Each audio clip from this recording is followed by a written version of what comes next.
And if you tried to buy physical silver this week, you already felt it. Premiums spiking, dealers out of stock, wholesalers going dark. But here's what they're not telling you.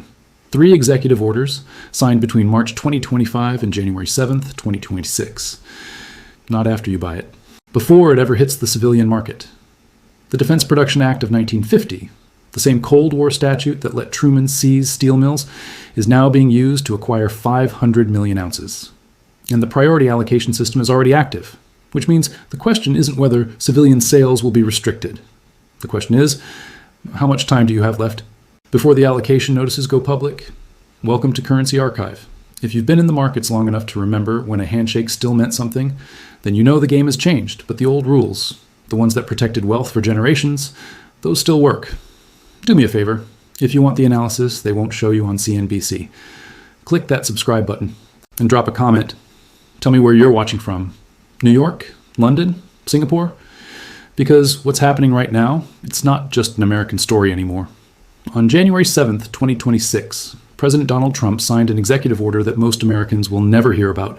No press conference, no primetime announcement, just a document uploaded to the Federal Register titled Prioritizing the Warfighter and Defense Contracting.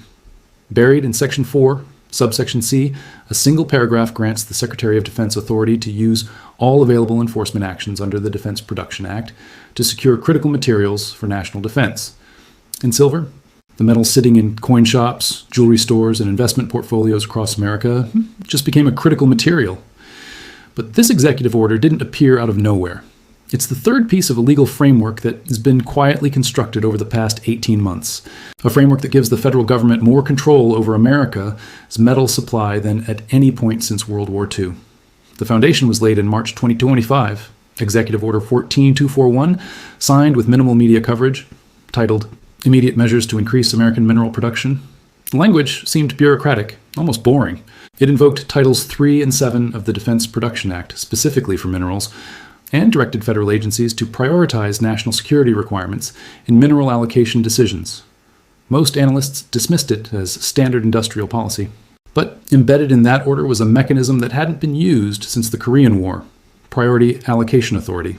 Priority allocation means the government can legally step to the front of the line. When a silver refinery in Idaho produces 100,000 ounces, when a mining operation in Nevada ships concentrate to a processing facility, when a wholesaler takes delivery of freshly minted rounds, the Department of Defense can issue what's called a rated order that takes precedence over every private contract, every dealer agreement, every retail commitment. It's not a request. It's not a negotiation. It's a legal obligation backed by criminal penalties for noncompliance. 2 months after Executive Order 14241, Trump went further. The justification: a national energy emergency declared in January 2025. Now here's where most people get confused. They hear national emergency and think it's temporary, a crisis response that expires when the crisis ends. But under the National Emergencies Act of 1976, a presidential emergency declaration remains active until Congress explicitly votes to terminate it. And with a divided Congress, that termination vote hasn't happened, which means the emergency powers granted in January 2025 are still legally operative today.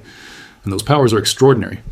The Defense Production Act of 1950 was written during the Korean War when President Truman needed the authority to redirect American industrial capacity toward military production. Section 101 gives the president power to require businesses to prioritize government contracts over private orders. Section 102 allows the government to allocate materials, services, and facilities in such manner as he shall deem necessary or appropriate to promote the national defense.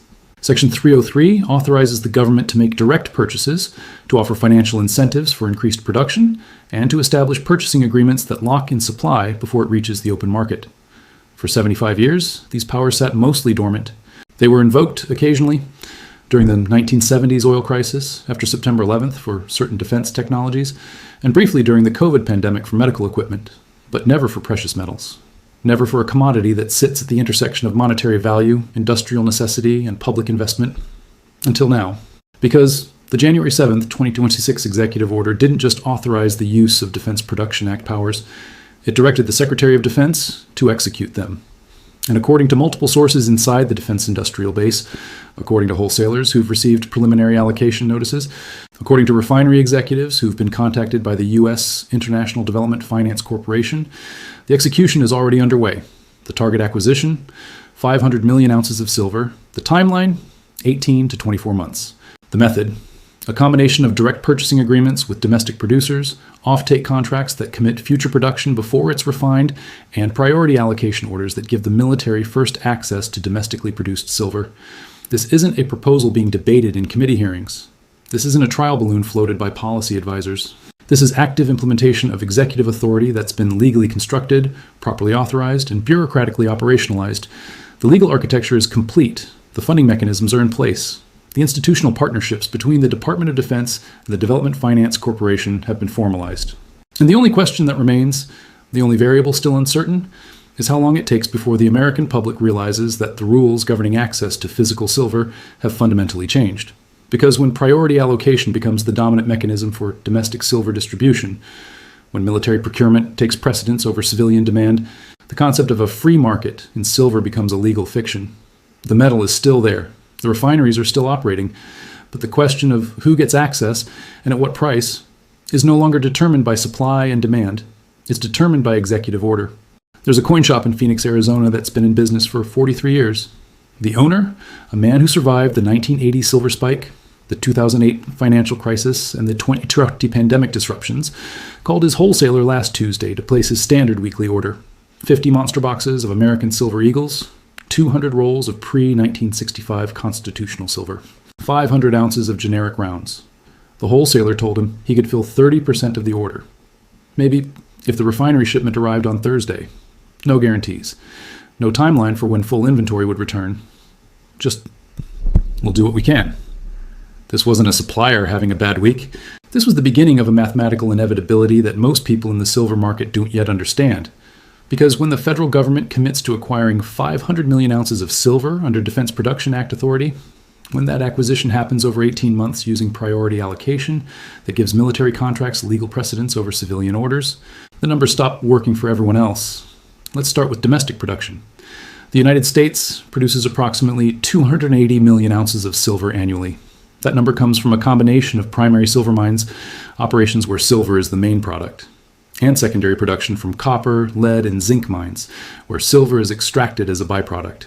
280 million ounces sounds like a lot, until you realize that American industrial demand already consumes roughly 240 million ounces every year.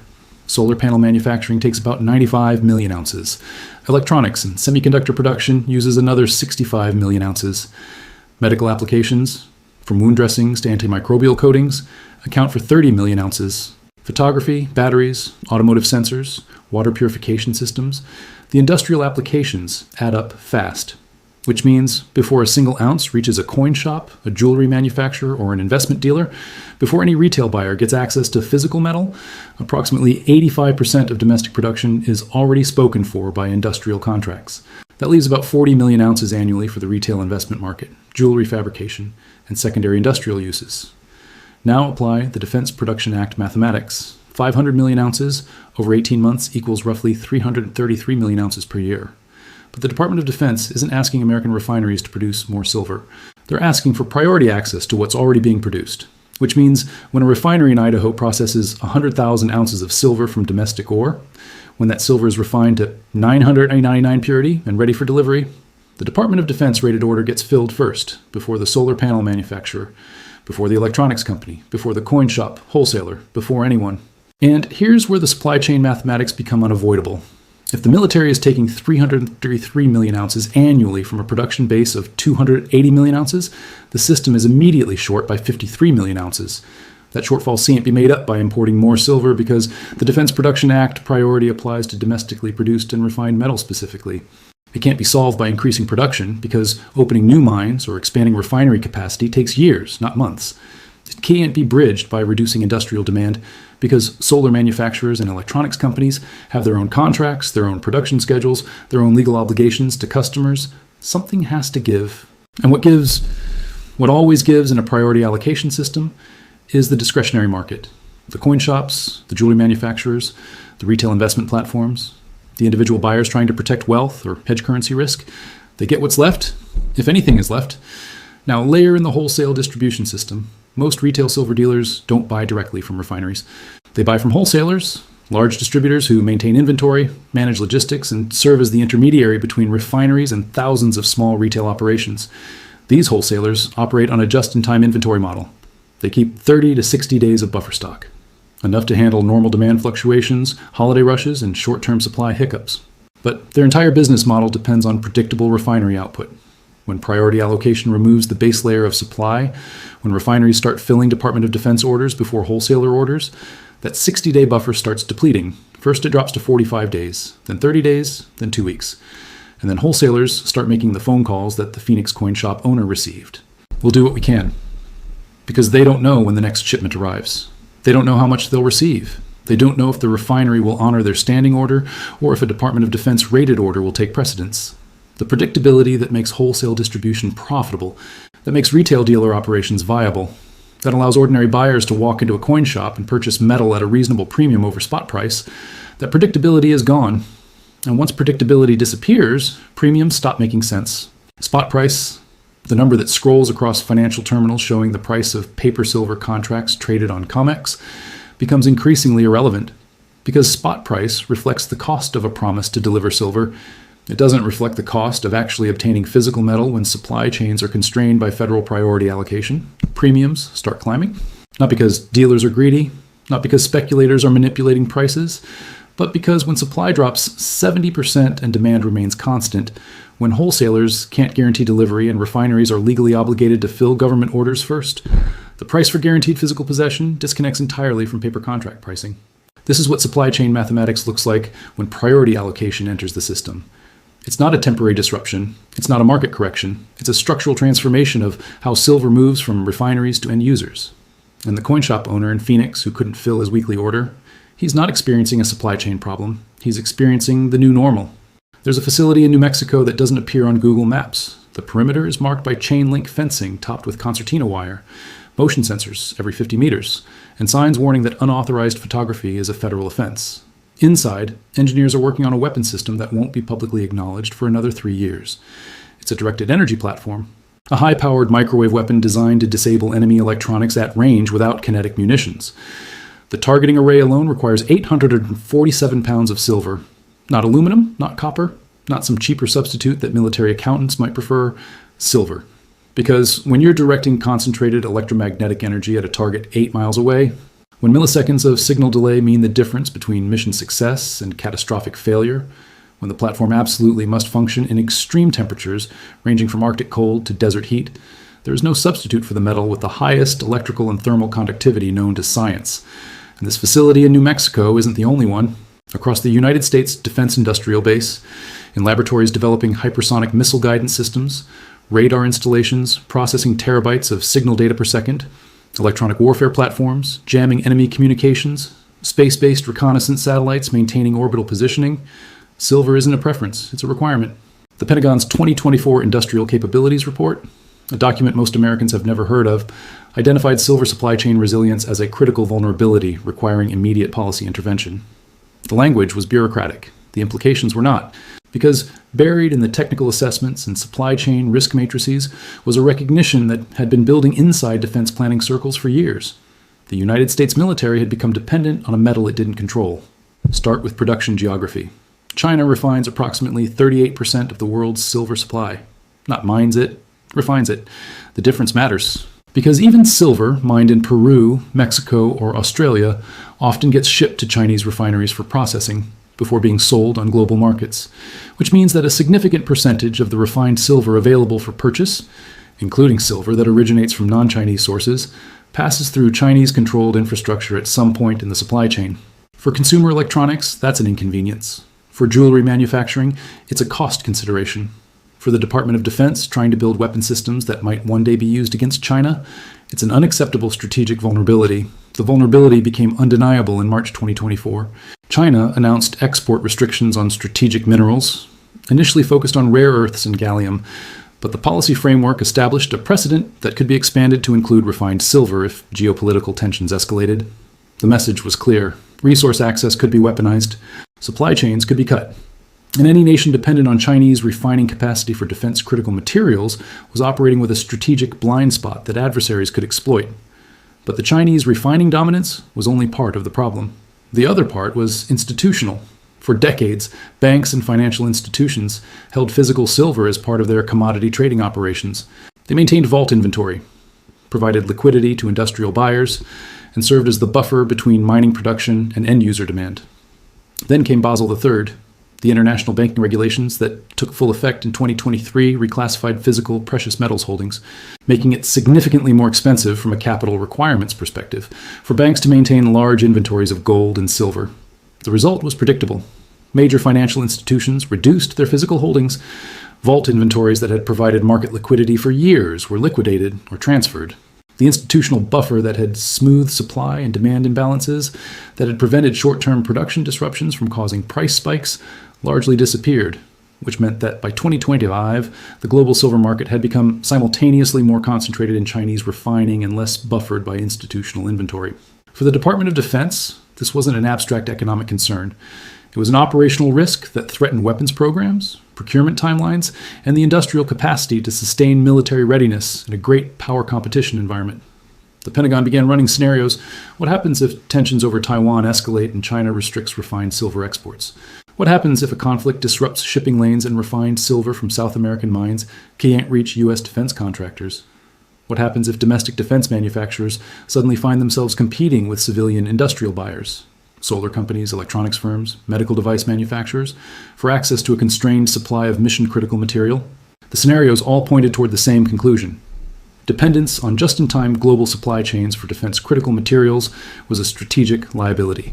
Stockpiling, direct control over domestic production, priority allocation that guaranteed military access regardless of civilian market conditions. These weren't optional risk management strategies. They were necessities. The 500 million ounce acquisition target wasn't pulled from thin air. It represents approximately 18 months of projected silver requirements across all Department of Defense weapons programs, maintenance operations, and research and development initiatives. It's not a speculative investment. It's not an attempt to corner the market. It's a calculated buffer, a strategic reserve designed to ensure that if global supply chains fracture, if geopolitical tensions escalate, if access to foreign refined silver becomes unreliable, the United States military can continue operating without dependence on external suppliers. This is what strategic resource security looks like in an era of great power competition. It's not dramatic. It's not announced with fanfare. It's executed through executive orders, bureaucratic coordination between the Department of Defense and the Development Finance Corporation, and priority allocation mechanisms that redirect supply chains without requiring congressional debate or public disclosure. And for the engineers in that facility in New Mexico, the ones working on directed energy systems that won't be publicly acknowledged for years, the silver supply chain isn't a financial market story. It's the difference between having the materials they need to complete their mission or not. The Defense Production Act isn't being invoked because of market speculation. It's being invoked because the Pentagon looked at its supply chain dependencies, ran the risk assessments, and concluded that relying on global markets and foreign refining capacity for defense-critical materials was a vulnerability that adversaries could exploit. And vulnerabilities, in the calculus of national security planning, must be eliminated, even if that means fundamentally restructuring how silver moves through the American economy, even if that means civilian markets become secondary to military requirements, even if that means the coin shop in Phoenix can't fill his weekly order because the refinery in Idaho is fulfilling a rated order from the Department of Defense. Because in the hierarchy of strategic priorities, weapon systems come before wedding rings, military readiness comes before investment portfolios, and national security comes before market convenience. That's not a moral judgment. It's the operational logic of the Defense Production Act, and it's being implemented right now. There's a treasurer at a mid-sized manufacturing firm in Ohio who made a decision 3 weeks ago that his board of directors didn't understand. He allocated $340,000 from the company's cash reserves to purchase physical silver, not silver futures contracts, not shares in a silver ETF. Physical metal delivered to a private vault facility with certificates of authenticity and serial numbers recorded in the company's asset ledger. When he presented the expenditure in the quarterly financial review, one board member asked why the company was speculating in commodities instead of maintaining liquid cash reserves. His answer was simple. We're not speculating. We're hedging against allocation risk.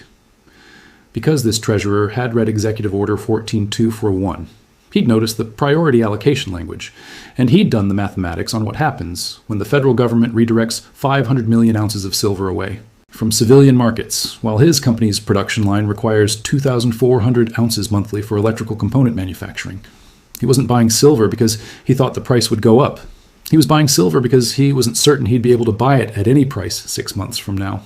That distinction between investment speculation and operational hedging is the first principle that business decision makers need to understand in a priority allocation environment.